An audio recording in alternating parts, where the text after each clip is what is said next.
दोस्तों, क्या आप इस पौधे को पहचान रहे हैं? आप कहेंगे कि ये शमी का पौधा है। दोस्तों, बहुत लंबे समय से मैंने इस पौधे को रखा है और अब तक मैं यही मानता था कि ये शमी का पौधा है और भगवान शंकर को इसी की पत्तियां हम लोग चढ़ाते थे और भी लोग इसको मांग करके ले जाते थे, चढ़ाते थे भगवान भोलेनाथ को। लेकिन बाद में मुझे पता चला कि ये तो शमी का पौधा नहीं है, ये है वीर तरु का पौधा।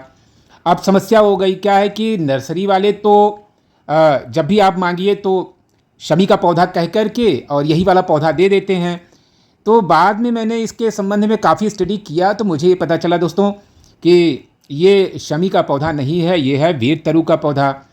तो मुझे बड़ा थोड़ा दुख भी हुआ कि अब तक मैं इसे शमी का पौधा मान रहा था और ये वीर तरु का पौधा निकला। तो वीर तरु का पौधा भी बहुत अच्छा पौधा होता है। तो आइए सबसे पहले मैं आपको दिखाता हूँ कि ये कैसा होता है। दोस्तों, ये है वीर तरु का पौधा और बड़ा खूबसूरत पौधा ये होता है और बिल्कुल शमी के पौधे की तरह ही लगता है। तो यहाँ देखिए अंतर हमें कई पौधों में करना है, बबूल का पौधा, शमी का पौधा, वीर तरु का पौधा। तो कैसे हम पहचानें कि ये शमी है, ये वीर तरु का पौधा है, ये बबूल है? तो बबूल में तो चलिए कांटे काफ़ी बड़े बड़े होते हैं तो वो तो पता चल जाएगा, लेकिन इन दोनों का अंतर यानी वीर तरु और शमी में अंतर करना बड़ा मुश्किल हो जाता है। लेकिन अगर आप थोड़ा ध्यान से देखें इसके फ्लावर से, तो शमी का जो फ्लावर होता है बिल्कुल पीले कलर का होता है।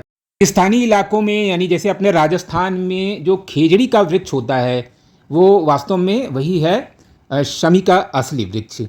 तो आप इसके फ्लावर देख रहे हैं ना कि ये फ्लावर बिल्कुल पीले रंग का नहीं है। तो ये है वीर तरु का पौधा और ये पौधा जहाँ लगा हुआ है वहाँ आसपास के लोग सब इसको शमी का ही पौधा मानते हैं।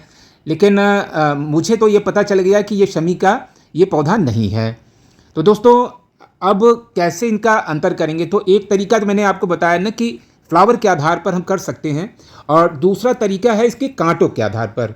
दोस्तों, असली शमी और वीर तरु के पौधे को आप इनके कांटे यानी स्पाइक्स के आधार पर भी पहचान सकते हैं।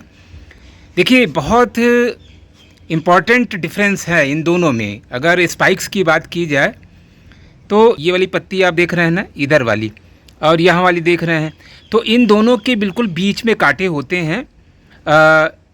जो शमी का पौधा होता है उसमें बीचों बीच कांटे होते हैं इस तरह से। ये देखिए, जैसे ये आप देख रहे हैं ना, ये वाली पत्ती देखिए और ये वाली पत्ती देखिए। तो जो असली शमी है उसमें कांटे यहाँ पे होंगे बिल्कुल बीचों बीच। इस जगह पे आप देखिए, हमारा नाखून जहाँ दिख रहा है यहाँ पे कांटे होंगे। और जो वीर तरु का पौधा होता है उसमें पत्तियों के साथ ही, जैसे ये देखिए ये पत्ती यहाँ से निकल रही है ना, और यहाँ पे देखिए यहाँ पे कांटे दिख रहे हैं इस जगह पे। तो ये पत्ती और ये कांटे एक साथ ही इस जगह से स्टार्टिंग इनकी होती है। ये देखिए यहाँ से, यहाँ देखिए ये कांटे यहाँ से निकल रहे हैं और यहाँ पर भी देखिए इस वाली पत्ती और ये कांटे साथ निकल रहे हैं। तो एक बार मैं फिर आपको बता दूं कि जो असली शमी होता है उसमें दो पत्तियों के, ये वाली पत्ती, इन दोनों पत्तियों के ठीक बीचों बीच कांटे होते हैं।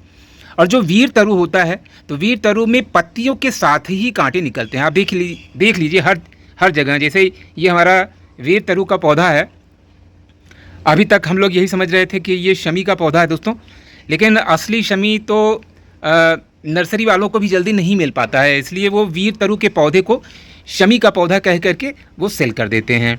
ये देखिए यहाँ पे देखिए पत्तियों के बीच में कहीं भी कांटे नहीं हैं। ये वाली पत्ती देखिए, ये वाली पत्ती देखिए, ये वाली पत्ती देखिए, बीच में कांटे नहीं है ना, और पत्तियों के साथ कांटे निकल रहे हैं। तो इसका मतलब है कि वीर तरु में पत्तियों के साथ ही कांटे निकलते हैं और असली शमी में दो पत्तियों के बीच में कांटे होते हैं। तो दोस्तों, ये शमी और वीर तरु के पौधे में अंतर है। वीर तरु का पौधा भी बहुत अच्छा पौधा होता है, बहुत ही आयुर्वेदिक इसके गुण होते हैं और एक अगर हम इसको गमले में लगा लें ना तो एक बोनसाई लुक लेने लगता है। और दोनों के जो केयर हैं, दोनों में कुछ खास अंतर नहीं है, यानी बहुत कम केयर इसको चाहिए, पानी वगैरह बहुत कम चाहिए। राजस्थानी इलाके में आपको शमी का जो वास्तविक वृक्ष है, वास्तविक पौधा है, वो मिल सकता है। और एक तरीके से उसका जो फूल होता है ना वो काफ़ी लंबा होता है, बेलनाकार होता है और पूरा का पूरा फूल पीले रंग का होता है। तो इस तरह से अंतर आप समझ सकते हैं। और नर्सरी वालों की को भी शायद ठीक से पता नहीं रहता है, या पता भी होता होगा तो आम लोगों को तो पता होता नहीं है। वो शमी के पौधे मांगते हैं और वो नर्सरी वाले वीर तरु का पौधा उठा करके दे देते हैं। तो ये अंतर है दोस्तों।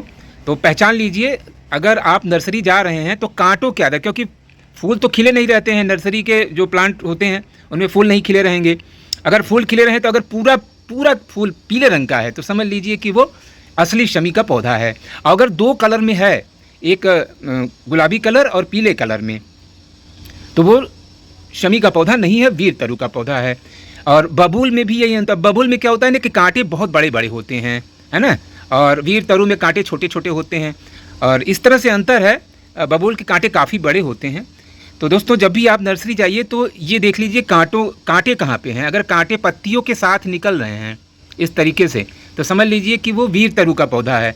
और कांटे बिल्कुल बीच में हैं, दो पत्तियों की ठीक बीच में हैं, तो समझ लीजिए कि वो असली शमी है। तो इससे आप शमी की पहचान कर सकते हैं। तो आशा करते हैं कि ये वीडियो आपको पसंद आया होगा। वीडियो अच्छा लगा हो तो लाइक करें, कमेंट करें और ज़्यादा से ज़्यादा शेयर करें ताकि लोगों को इसके संबंध में जानकारी प्राप्त हो सके। तो दोस्तों, मिलते हैं इसी तरह के और भी अच्छे इन्फॉर्मेटिव वीडियो के साथ। तब तक के लिए हैप्पी गार्डनिंग।